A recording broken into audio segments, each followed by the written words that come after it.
ভাই বউ দুনিয়াতে আছে নাকি নাই সেটা অনেকেই জানতে চায়। আসসালামু আলাইকুম। আজকের ধামাকা ভিডিওতে সবাইকে সুস্বাগতম। তো বেশ কিছুদিন ধরেই আমার ভিডিওর কমেন্টে সবাই জানতে চায়, মিথিলা কই, মিথিলা কই, মিথিলা কই, আমার ভাই বউ কই, সে কোথায় আছে, কি করে, ইত্যাদি ইত্যাদি। কিন্তু কেউ জানতে চায় না আমার ভাই কই, সে কোথায় আছে, কি করছে, সুখে আছে নাকি দুঃখে আছে। আরে বোকারা, আমার ভাই কই সেটা যদি আপনাদের মাথায় থাকতো তাহলে ভাইয়ের বউ কই সেটা নিয়ে আর আমাকে প্রশ্ন করতেন না। ভাই বউয়ের জামাই যদি আমেরিকা থাকে তাহলে বউও আমেরিকা, তার জামাই যদি লন্ডন থাকে সেও লন্ডন থাকবে, আর তার জামাই যদি সৌদি আরব থাকে সেও তো সৌদি আরব থাকবে। আবার সে যদি চাঁদের দেশে যেতে চায় তার জামাই তাকে সেখানেও নিয়ে যাবে, তাতে আমার আর আপনার কি। সে তার জামাইয়ের টাকায় যেখানে খুশি সেখানে যাবে, যেটা ইচ্ছা সেটা করবে। আমার আর আপনার চোদ্দ গোষ্ঠীর টাকায় করবে নাকি আমার আর আপনার বাপ ভাইয়ের টাকায় করবে? সে তো তার বাপ ভাইয়ের টাকায় করতেছে। সরি সরি সরি, তার জামাইয়ের টাকায় করতেছে। তার জামাই গাইবি টাকাওয়ালা হয়ে গেছে। এই সহজ ভাষাটা কি আপনারা বোঝেন না? মোট কথা, তার জামাই পৃথিবীর যেখানেই থাকুক না কেন সে তো সেখানেই থাকবে। যাই হোক, তার জামাই শুধুই তার জামাই, অন্য কারো কিছুই কিন্তু লাগে না।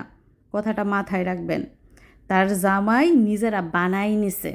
জামাই তারা জন্ম দিছে, লালন পালন করে বড় করছে, লেখাপড়া শিখাইছে, বিদেশ নিছে, চাকরি দিছে, প্রতিষ্ঠিত করছে, 8-9 বছর ধরে টেক কেয়ার করতেছে। সুতরাং এই জামাইয়ের উপর শুধু তারই অধিকার আছে এবং তার ফ্যামিলির অধিকার আছে, আর কারো কিন্তু অধিকার নাই। তাদের কার্যকলাপ সম্পর্কে কোনো জন্মদাতাও যদি নাক গলায় তাদের মুখে মুখে তর্ক করা হবে, দরকার পড়ে জুতার বাড়ি দেয়া হবে, বুঝছেন? আর এই প্রতিষ্ঠিত জামাই বউ সম্পর্কে আমাকে কোনো কমেন্ট করবেন না, আমার কাছে কোনো কিছু জানতেও চাইবেন না। তারা সুখে আছে, শান্তিতে আছে, তাদের আত্মার মাগফেরাত কামনা করেন। আর হ্যাঁ, এখন আবার আরেকজনের জামাইয়ের সাথে আমার জামাইয়ের তুলনা করতে যাবেন না। মনে রাখবেন, 1 কেজি লোহার ওজন আর 1 কেজি তুলার ওজন একই রকম, কিন্তু পরিমাণ আকাশ পাতাল ব্যবধান। আমার সাথে কারো তুলনা না করে আমার ছোট বোনের সাথে তুলনা করেন, শান্তি পাবেন। যারা 1 কেজির ওজন সহ্য করতে পারে না তারা কখনোই 100 কেজির ওজন সহ্য করতে পারবে না। আর দূর থেকে সবাইকে ফেরেশতাই লাগে, কাছে আসলে বোঝা যায় কে কেমন স্বার্থপর। যাই হোক, আমরা মানুষ চিনতে ভুল করেছি, আপনারা কিন্তু কখনো ভুল করবেন না।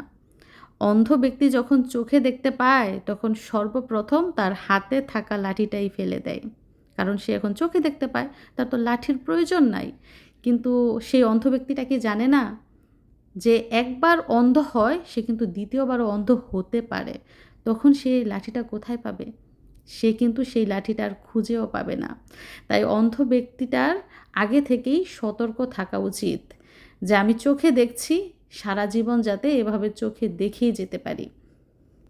যাই হোক, এখন আমি কোথায় আছি সেটা একটু আপনাদেরকে বলি। আমি এখন আছি আমাদের ঘরের পিছনে, যেখানে জামরুল গাছ রয়েছে। তো আমার মেয়ে রঙিন জিনিস দেখতে খুব পছন্দ করে, তো তাকে দেখাতেই এনেছি। যদিও বাইরে প্রচুর মশা, আর আমার দেবরের ছেলে আমাকে এনে 2টা ফুল দিল। সে জানি কোথা থেকে এই 2টা গোলাপ ফুল নিয়ে এসেছে। তো কানের মধ্যে পড়লাম, কিন্তু মিশরাত ফুল একদম পছন্দ করে না, সে ফুল ঢিলা দিয়ে ফেলে দিচ্ছিল। যদিও ফুল কানে পড়লে দেখতে অনেক সুন্দর লাগে। আর এদিক দিয়ে জামরুল পারছি কিন্তু খেতে পারছি না। এই যে গাছে এত জামরুল হয়েছে, শুধু মানুষকেই দিলাম, নিজে একটা কামড়ও খাইলাম না, একটু টেস্টও করলাম না কেমন লাগে। কারণ গত 3 বছর আগে জামরুলের সিজনে যখন দেশে ছিলাম তখন একটু জামরুল খাইছিলাম, বিশ্বাস তো করবেন না, মুখে এত গন্ধ হয়েছিল এবং কেমন জানি পাঞ্চা মানছে, আমার একদম বিরক্ত লাগছিল। তারপর থেকে আমি জামরুল আর মুখেই দিই না। তো আমি আমার সংসার নিয়ে খুবই ব্যস্ত। হাজব্যান্ড থাকে দেশের বাইরে, 2টা বাচ্চা নিয়ে যে কত কষ্টে আমি সংসার করি। বাজার সদাই নিয়ে ঝামেলা, এইটা নষ্ট হয় ওইটা নষ্ট হয়, এগুলো নিয়ে ঝামেলা।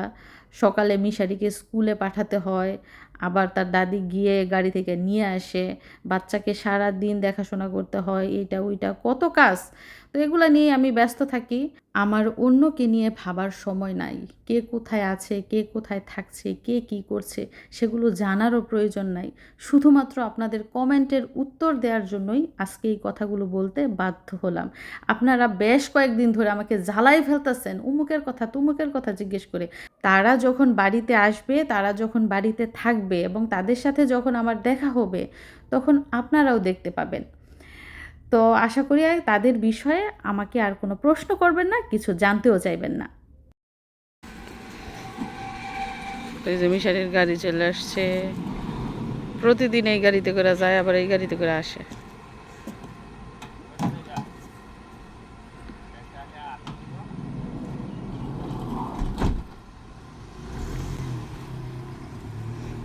তো গাড়ি হলো আমাদের এলাকারই, এজন্য মিশারি সবার আগে যায়, আবার সবার পরে আসে। যাই হোক, ঘরে যাই, মেয়ে ঘুম থেকে উঠছেই নাকি। ওই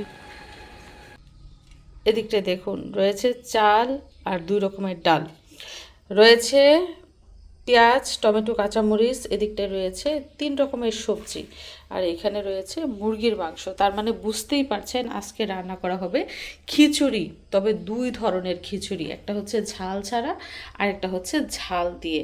এবং মুরগির মাংস 2 ভাবে রান্না করা হবে, কিছু মাংস ভাজা হবে এবং কিছু মাংস তরকারি রান্না করা হবে। তো বুঝতেই পারছেন কার জন্য 2 রকমের আইটেম রান্না করা হচ্ছে। তো আমার শাশুড়ি মা যেহেতু ঝাল খেতে পারে না, ওনার জন্যই ঝাল ছাড়া খিচুড়ি এবং ঝাল ছাড়া মাংস ভেজে দিব, এবং আমাদের জন্য ঝাল দিয়ে খিচুড়ি রান্না করব, সাথে ঝাল তরকারি। তো এদিকটায় বিসমিল্লা বলে রান্না বান্না শুরু করে দিলাম। তাড়াতাড়ি করে রান্না শেষ করতে হবে, যেহেতু 2 হাঁড়িতে 2 রকমের খিচুড়ি এবং 2 রকমের মাংসও রান্না করতে হবে, তো সময় তো বেশি লাগবেই। আর এই পাশটায় দেখুন মিষ্টি কুমড়া, একদম আস্ত মিষ্টি কুমড়া এখন কেটেছি, কেটে যে ফালি করেছি। এক অংশ খিচুড়ির মধ্যে দিয়েছি, আরেক অংশ এখনও রয়ে গেছে। তো মিষ্টি কুমড়াটা একদম পাকা, অনেক সুন্দর। আর এদিকটায় গাজর, তারপরে দেশি শসা, এগুলো কাটতে হবে। ভেবেছি যে আগে রান্নাটা বসিয়ে দিই, তারপর কাটি, যেহেতু রান্নাবান্নার সংখ্যা বেশি। আর এদিকটায় হচ্ছে লেবু, এগুলোও কাটবো। সালাদ আর বাবুর খিচুড়ি রান্না করতে হবে, এই জন্য কিছু সবজি কাটতে হবে। তো এদিকটায় মশলা টশলা দিয়ে, চাল ডাল দিয়ে, সবজি দিয়ে কষিয়ে নিয়েছি। এখন দিয়ে দিব পানি।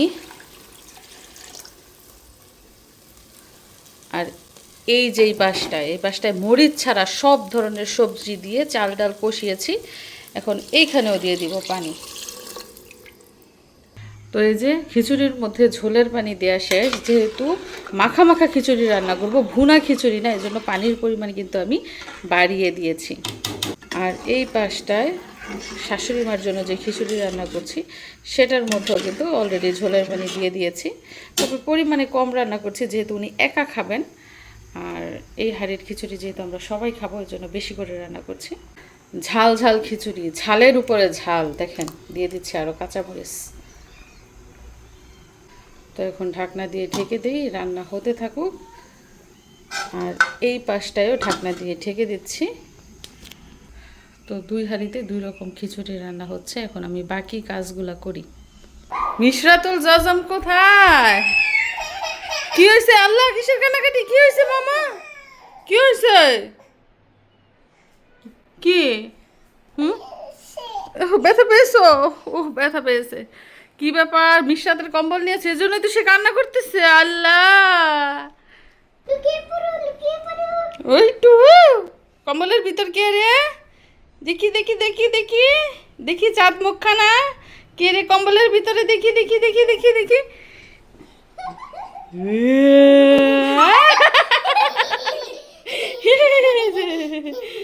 দুইটা টুনটুনি বুড়ি পাওয়া গেছে। তো আলহামদুলিল্লাহ, অবশেষে খিচুড়ি রান্না হলো। চলুন দেখি কেমন রান্না করলাম। এগুলো হচ্ছে ঝাল দেওয়া খিচুড়ি, মাত্র চুলা বন্ধ করেছি, শুকিয়ে কিন্তু আরও মাখা মাখা হবে। আর এই পাশটায় হচ্ছে ঝাল ছাড়া খিচুড়ি। আচ্ছা দেখুন কী অবস্থায় নামিয়েছি, এখনই কিন্তু মাখা মাখা হয়ে গেছে, শুকালে একদম বেশি শক্ত হয়ে যাবে, এই জন্য একটু পানি থাকতে থাকতেই নামিয়েছি, যাতে করে একটু মাখা মাখা থাকে। তো এই পাশ দিয়ে মুরগির মাংস রান্নার জন্য মশলা খুব সুন্দর করে কষিয়ে নিয়েছি এবং আজকেও ঝাল ঝাল করে রান্না করছি, যেহেতু আমার শাশুড়ির জন্য মুরগি ভেজে নিচ্ছি। তো তরকারির মধ্যে ঝাল দিলে কোনো সমস্যা নাই। তো এখন আমি মুরগির মাংস দিয়ে দিচ্ছি, সাথে 2টা আলুও দিয়েছি।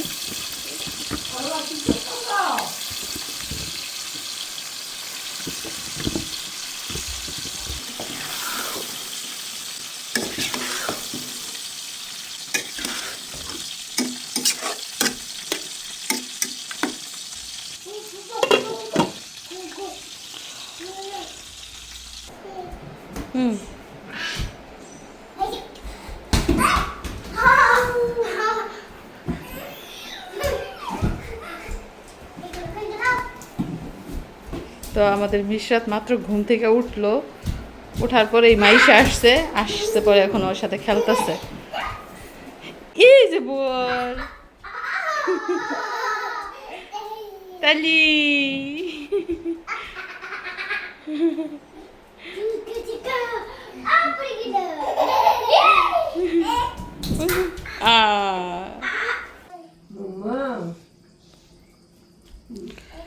তো এদিক দিয়ে রান্না বান্না শেষ। দেখুন এই যে মুরগির মাংস রান্না মাত্র শেষ হলো, একটু ঝোল ঝোল রেখেছি যেহেতু খিচুড়ি দিয়ে খাওয়া হবে। তারপর এই পাশটায় দেখুন খিচুড়ি ঠান্ডা হয়ে কেমন হয়েছে দেখেছেন, একদম ঘন হয়ে গেছে।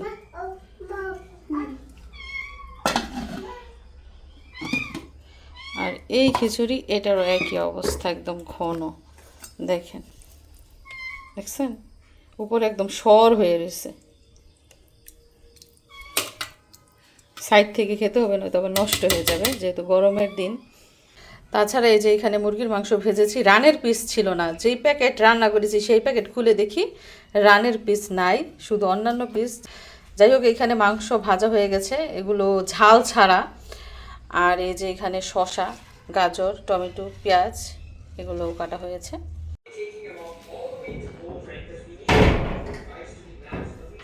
মা মজা হয়েছে নি?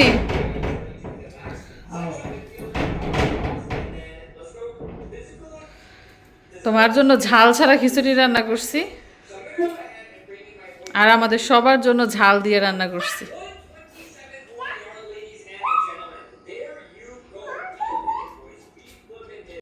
তো মিশারি স্কুল থেকে আসবো, আজকে তাড়াতাড়ি চলে আসবে কারণ আজকে তার পরীক্ষা। তো রাস্তা দিয়ে যে আসবো, দেখেন রাস্তার মধ্যে কাপড় লাইরা থইছে, কেমনটা লাগে। এই যে বাড়াইটারা দুনিয়া জোয়ারে আর কোথাও কাপড় লাড়ার জায়গা পাইলো না, রাস্তার মধ্যে আর ফাইটটা এখানে কাপড় লাড়ছে। মানে একটা গাড়ি নিয়ে আসা তো ভালো কথা, রাস্তা দিয়ে হাইটাও আসার মতো পরিবেশ নাই। ওই যে আসতেছে ভাই, ভয়েস শুনতে পাচ্ছেন ভাই? তোমার হাতে দেখাই দাও ছোট বাবু, হাতে দেখাই দাও ছোট বাবু, ছোট ছোট হাতটা দেখাই দাও।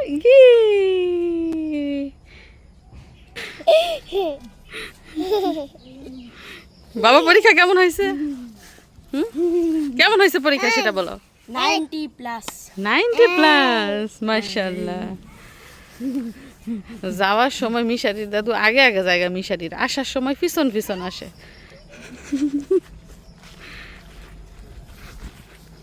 মেয়েরে গোসল করাবো, খাওয়াইছি, সামনে ডিম দিছিলাম, ডিম খাইয়া মনে করেন মাইক খেলাইছে শরীর মুখ টোক।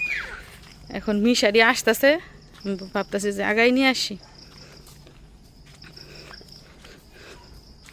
আর এই যে বৃষ্টি হয়েছে, একটু আগেও বৃষ্টি হয়েছে, এই বৃষ্টি এই রোদ, দেখেন রোদ উঠে গেছে, সিলিকটা রোদ উঠে গেছে।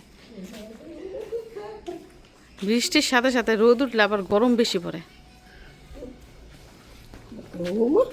আজকে ব্যাগটা এত পাতলা কারণ কোনো বই নেয় নাই আজকে। আজকে শুধু হার্ডবোর্ড আছে, খাতা আছে, শীট আর কলম টলম। টুনটুনি পাখি গালের মধ্যে দিছে মশাই কামড়, সে এখন গাজর খাচ্ছে। যাই হোক মিশারিকে দিয়েছি খাবার খেতে খিচুড়ি, মিশারির দাদু অলরেডি খেয়ে ফেলেছে, ভাজা মুরগির মাংস দিয়ে খিচুড়ি ঝাল ছাড়া। আর মিশারিকে দিয়েছি ঝাল ঝাল খিচুড়ি, কারণ আমার ছেলেকে আমি ঝাল খাওয়া শিখিয়েছি। এই যে আমরা দিক দিয়ে তোমাকে দেখে ফেলেছি, এই তো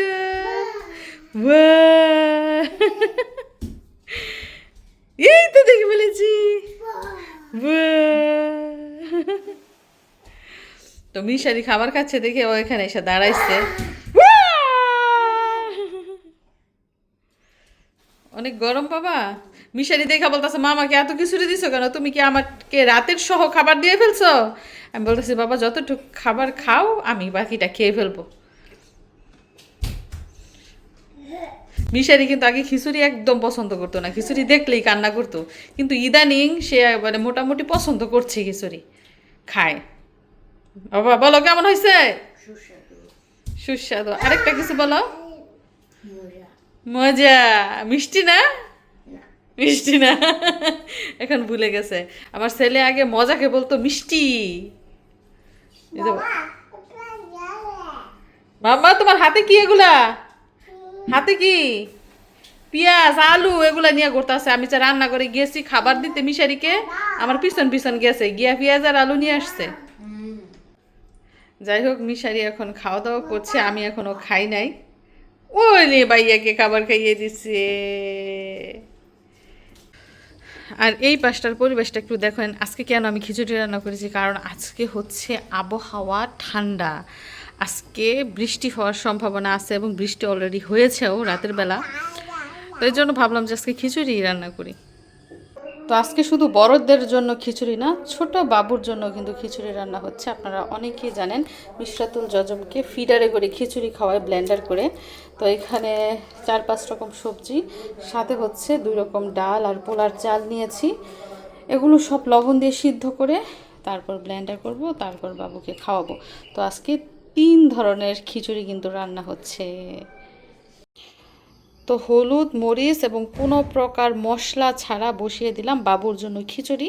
হতে 20 মিনিটের মতো সময় লাগবে, কারণ জাল একদম কমিয়ে দিয়েছি। গাইমা বিনাশ।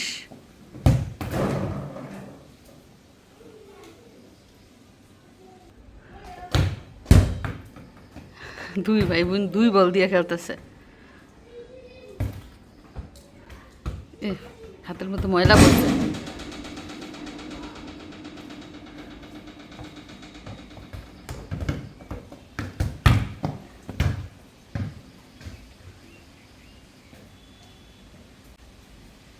ইয়া ইয়া নাথি দাও।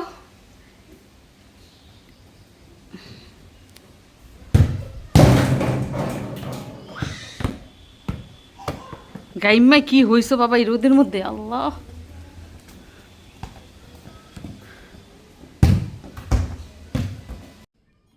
দেখেন অবশেষে খিচুড়ি রান্না হলো। খিচুড়ির মতো করেই খিচুড়ি রান্না হলো, একদম মাখা মাখা। এটাকে জাও বলতে পারেন, জাউয়ের মতোই। জাও যেমন কোনো মশলা দেওয়া হয় না লবণ ছাড়া, এটা তো সেম ওইরকম জাউয়ের মতোই রান্না করেছি। এখন এটাকে একটু ঠান্ডা করব, তারপরে কুসুম কুসুম গরম থাকা অবস্থায় কিন্তু ব্লেন্ডার করব, কারণ ঠান্ডা হয়ে গেলে এই ভাত কিন্তু আঠালো হয়ে যায়। তো ব্লেন্ডার করা হয়ে গেছে। এবং বাচ্চাদের জন্য যে খিচুড়িটা রান্না, এটা কিন্তু অনেক কষ্টের। কাটাকাটি, ধোয়াদাই, রান্না, ব্লেন্ডার খুবই কষ্টের। যদি এভাবে করে রাখা হয় তাহলে কিন্তু 2 দিন পর্যন্ত অনায়াসে খাওয়ানো যায়। তো বাবুকে কিন্তু গুঁড়া দুধ খাওয়াই, আবার মাঝে মধ্যে খিচুড়িটাও খাওয়াই। আমার মেয়ে এমনিতে আস্ত ভাত খায় না, ডিম মাংস কিছুই খায় না, এই জন্য এভাবেই রান্না করি। খিচুড়িটা যেহেতু পুষ্টিকর এবং খায়, এজন্য এখনও পর্যন্ত এভাবেই খাওয়াচ্ছি। আপনাদেরকে একটা দুঃখের কথা বলতে চাই, এই মাত্র দুয়ারটা ঝাড়ু দিছি, উঠানটা এই মাত্র ঝাড়ু দিছি, দেখেন বাতাসে বাতাসে পাতালতা দিয়ে আবার ভরে গেছে। দেখছেন? কেউ বলবো এখন দুয়ার ঝাড়ু দিছি? দেখছেন অবস্থা? পাতালতা দিয়ে আবার ভরে গেছে। বেকার। এই জন্যই গ্রাম ভালো না, শহর ভালো, ঠিক না? কষ্ট কম হয়।